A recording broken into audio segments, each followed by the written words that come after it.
Hello and welcome.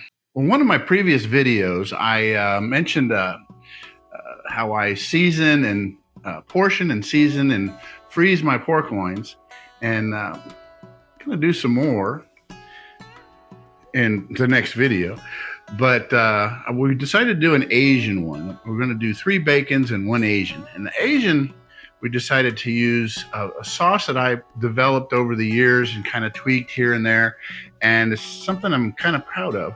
So I'm going to show you how I make it. Maybe you'll make it for yourself. All right, you can see my recipe's a little tattered because we use this a lot. Very quickly, a tablespoon of rice vinegar, a tablespoon of sesame oil, but not toasted. Not toasted. You need some regular sesame oil. A tablespoon of Worcestershire sauce, a tablespoon of oyster sauce, fish sauce, soy sauce, and mirin. And then a teaspoon, or just eyeball it, couple cloves of garlic, a thumb of ginger, and some red chili flake, about a half a teaspoon of that. She doesn't like it too hot. And what I do is I mix it all together in a mason jar, and I use my magic bullet to mix it together. I won't bore you with all that, but that's how I make it.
All right, we got that all done. A little cleanup going on. This is kind of fun.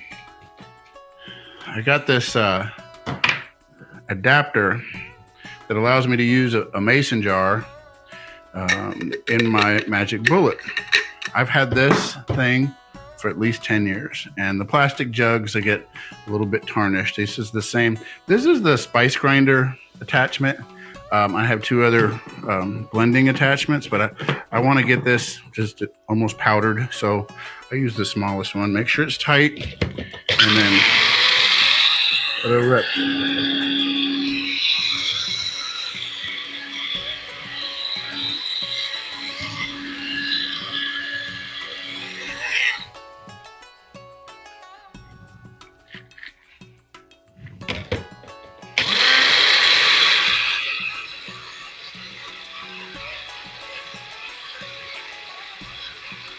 Just to make sure that it's smooth, I will run it through a little sieve.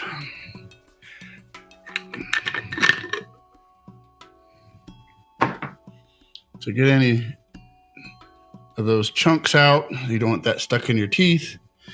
I don't know if you can see that or not. So I don't want that in there. So we got a nice balance here of sweet, umami, savory, salty, a little bit of umami, a little heat from the ginger, a little heat from the red pepper flake, salt, fat, acid, heat, sweet, umami. It's all there. Like I said, we've been developing this for quite some time, and we like it. This is going to go on a pork loin that's going to be vacuum sealed and frozen for later use as a sous vide. I'm going to show you how to do that next time. I've enjoyed showing you this. I hope you use it. As always, Thank you for watching.